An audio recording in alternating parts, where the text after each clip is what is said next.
يقول هذا ابن حزم من علماء السنة وهو جهمي، أطلق عليه ابن عبد الهادي جهمي جلد، لكن الصحيح أنه ليس في الجهمية بما ذكر، عنده تحريف، عنده تأويل في بعض الصفات ويثبت البعض، وكان مراده الخير، مراده السنة، مراده الدليل، لكنه انحرف في هذا الباب بسبب شيخه الذي تتلمذ عليه في علم الكلام والمنطق. نسأل الله أن يرحمه ويرفع درجته ويتجاوز عن سيئاته وزلته، فقد كان يعظم الدليل جدا، ولذلك قالوا في ترجمته جمد في مسائل السيلان وسال في مسائل الجنود، يعني خالف في مسائل العقيدة التي لا استصاغ الخلاف فيها،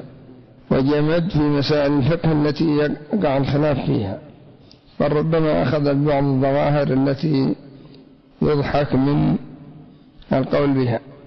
ومن ذلك أنه لا يجوز أن يبول في الماء مباشرة، يعني النبي صلى الله عليه وسلم يقول لا يبولن أحدكم في الماء الدائم الذي لا يجلس الناس يغتسل فيه، فمن المقابل لو بال في كأس وصبه في الماء لا يضر. هكذا ذهب إلى أن الأضحية والهدي يجوز بالديك والنعام ونحو ذلك، وهذا قول غير صحيح، وأثبت اسم الدهر ولم يوافقه العلماء. ذهب إلى حصر الأسماء الحسنى ب99 ولم يوافقه العلماء. وكتابه المحلى من أنفس كتب الفقه، إلا أن حدته فيه على مخالفيه تجعل الناقل ربما ينقل ترجيحه ولا ينقل قوله، بخلاف المغني وخلاف المجموع والبيان للعمراني ونحو ذلك من الكتب، ربما تقول قال فلان وتنقل قوله المراد سواء بصفحة أو بصفحتين أو الفصل أو الباب. أما ابن حزم شنع على مخالفيه، وقد شنع عليه ناس تشنيعا شديدا مثل القرطبي، وربما رموه بالزندقة وحرقوا كتبه، حتى قال وإن تحرقوا القرطاس لن تحرقوا الذي تضمنه القرطاس بل هو في صدري، دعوني من إحراق رق وخاقد أجيب بعلم كي يرى الناس من يدري. وذكر أن علمه في صدره. ويذكرون أن سبب طلبه للعلم أنه دخل يوما المسجد فجلس بغير تحية فأنكر عليه بعضهم،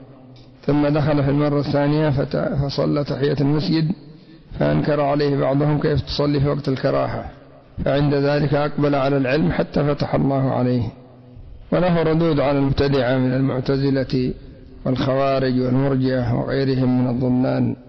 لا سيما في مسائل الإيمان له ردود قوية. وهو أخذ فقهه من داود بن علي الظاهري فتأثر به كثيرا، فوقع له انحراف ليس باليسير،